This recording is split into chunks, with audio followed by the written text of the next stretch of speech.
This is Morgan Hazelwood, back again with more writing tips and writerly musings.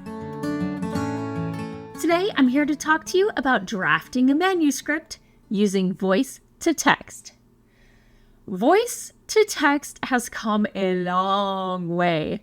I used to have to deepen my voice to what I call a mansetto to get any voice-activated device to even listen to me. Even now, I know that my excited voice, which is a higher pitch, isn't going to be as accurate. But I have been using voice to text on chats if I'm multitasking, and so a couple weeks ago, I was running some errands and I had a plot idea that I really didn't want to forget. So at an empty stoplight, I triggered voice to text and narrated my notes to my phone. And it worked, or at least good enough. This whole year, I have been struggling to add words to my space fantasy that I started back in November for NaNoWriMo. I want to finish it. I want to see how it ends. And I thought that adding a new point of view character would help. And it did, but not enough. I managed maybe 5,000 words in all of January after 50,000 in November. So the ubiquitous they say that if you're having trouble getting the words to flow, that you should just mix something up. Try a new font, a new writing location, thanks pandemic, not really an option, a new story, a new writing program, something. So this past Friday, at a write-in with Sarah Scharnweber, you can usually find me over on her YouTube channel on Friday nights for her 8 to 10 p.m. Eastern write-ins. I decided to switch things up and try to get my words in verbally. And oh gosh, oh geez, it worked. So what software do you need? When I mentioned that this is how I was writing, the first question out of most writers' mouths, well, keyboards, most of these conversations were virtual, was, what were you using? I am not using any fancy apps, although I did upgrade my phone last year. My technique is pretty darn straightforward. I take my Samsung S10e phone, so it's an Android, whatever. I open up Gmail because I hit compose in the lower right. I make sure that my cursor is in the body of the email and not in like the to field. A couple of times the cursor didn't show up, so I just backed out and reopened the compose window, and that cleared up whatever weirdness was happening. I triggered the microphone button for voice to text next to the keyboard, and that's it. I talked. Wow, so challenging.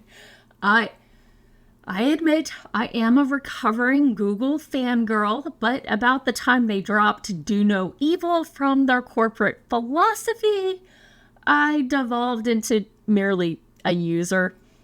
The advantage to using Gmail is that it saves and it auto-syncs with by email on any other device.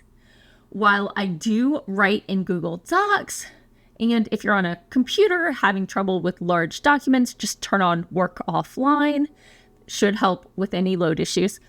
I didn't want to deal with a full manuscript and putting the cursor in the right spot, and I wanted to review the text before putting it into the draft.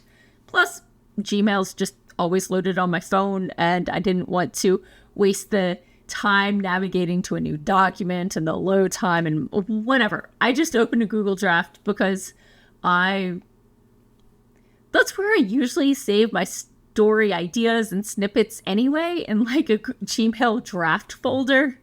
It's just what I do.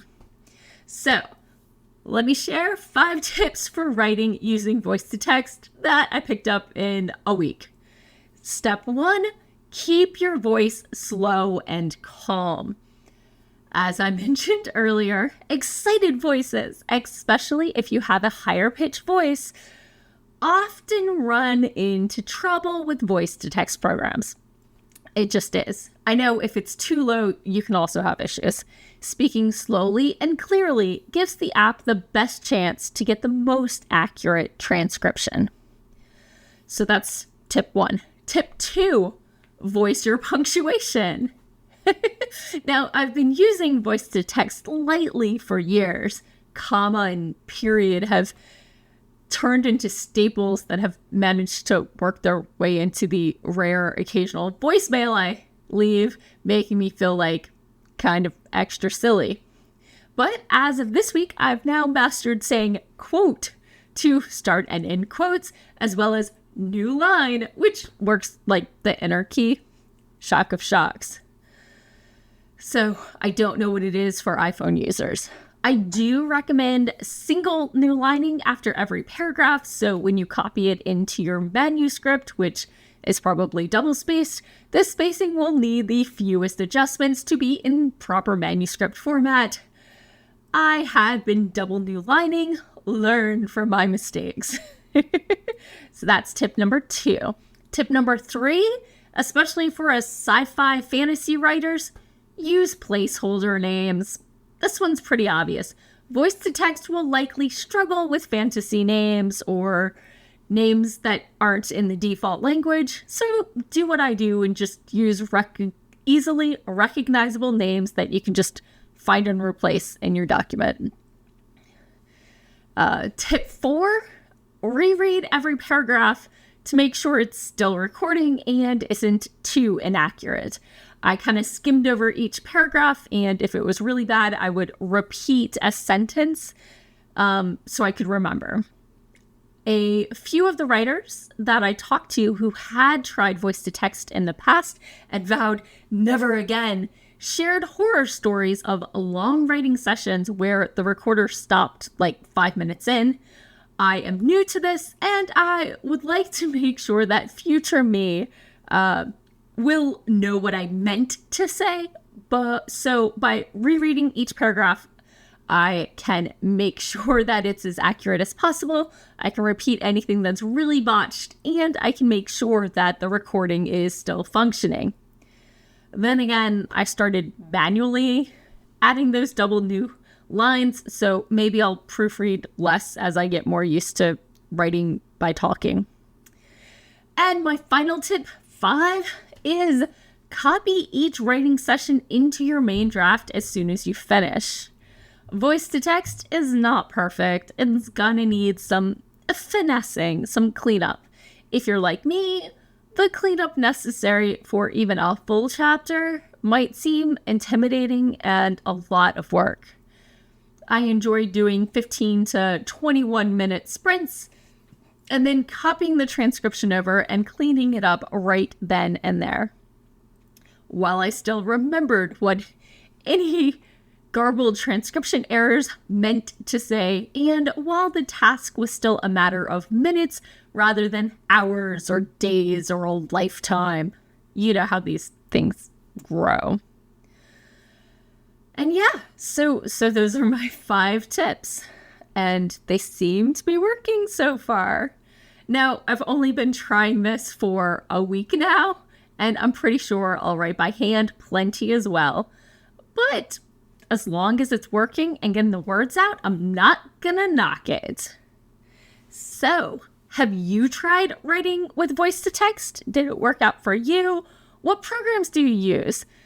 Are there any other tricks you use to get the words flowing when they're stuck and just not coming? And that's all for today. Thanks for listening. If you enjoyed this episode, hit that subscribe button and share it with all your friends. It goes a long way towards helping people find me.